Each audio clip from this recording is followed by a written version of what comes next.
Hey everybody, just wanted to give you an update on what I've been doing since I got into multi-rotors about a month ago. This is the DJI F450 I've been flying. I've got this set up for FPV using the NASA Lite with GPS. It's nice because it gets me return to home and stabilization. And I'm using the Immersion 600 milliwatt transmitter on 5.8 gigahertz. This has been working really well with the skew planar and cloverleaf antenna pair that's sold by Immersion as well. But I tested something new today, which was the SpiroNet patch antenna. Grab that. And this guy is just, it's freaking awesome. I can fly behind trees, fly a lot longer distance than I could with just the regular skew planar and cloverleaf pair. So with this, on my Fat Shark Attitudes, I had to use two 90-degree SMA connectors to get it pointing in the right direction, and then I used some masking tape just to help keep it in the right spot so there's not a lot of force pushing on those connectors. They're pretty fragile. So that was great. Super happy about that. I think I went about maybe half a mile today on that setup. For the OSD, I wanted to use just the single GPS receiver that comes with the NASA Lite for my OSD.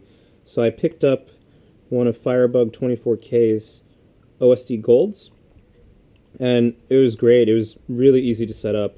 I think the manual was actually easier to follow than my OSD Pro from Eagletree. For the most part, it was plug and play.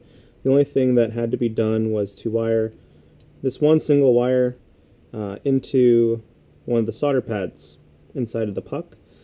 So that was really easy, just 4 screws, special T5 Torx screws actually, opened up this puck and then soldered one wire onto the GPS. So very, very simple setup. For the gimbal, I downloaded a design for a 3D printed gimbal that uses 2 microservos. But the gimbal was designed for the Hero 3, so I designed this modified tray to hold the Hero 2 and to have a slot for a 30-pin connector to connect straight to the GoPro.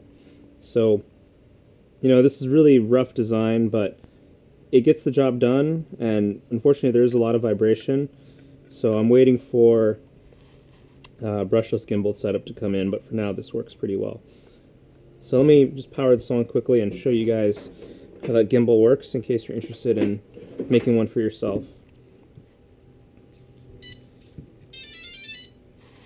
I do recommend this if you're on a budget. I mean, total cost of these 3D printed parts, if you have access to a 3D printer or if a friend does, is probably 50 cents, and then these servos are only $3 or $4 from Hobby King. So it's a very cheap way to get a gimbal.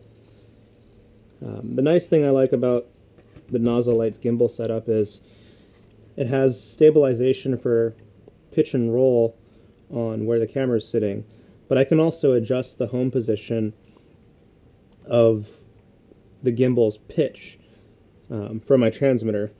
So I set that up to the auxiliary 2 knob on my DX7S. So when I turn this knob, the home position of the tray also moves. So I can, you know, go ahead and look at the ground if I want to. And it'll stay in that home position and stabilize pitch and roll for when the quad frame moves. It's pretty nice. Oh, but there's some shaking in the servo. So all of the load and weight of the GoPro is actually sitting on just this one servo horn on this HX900, so it's a lot of weight for a small servo. If I have time, I may go back and redesign that attachment to work with a full-sized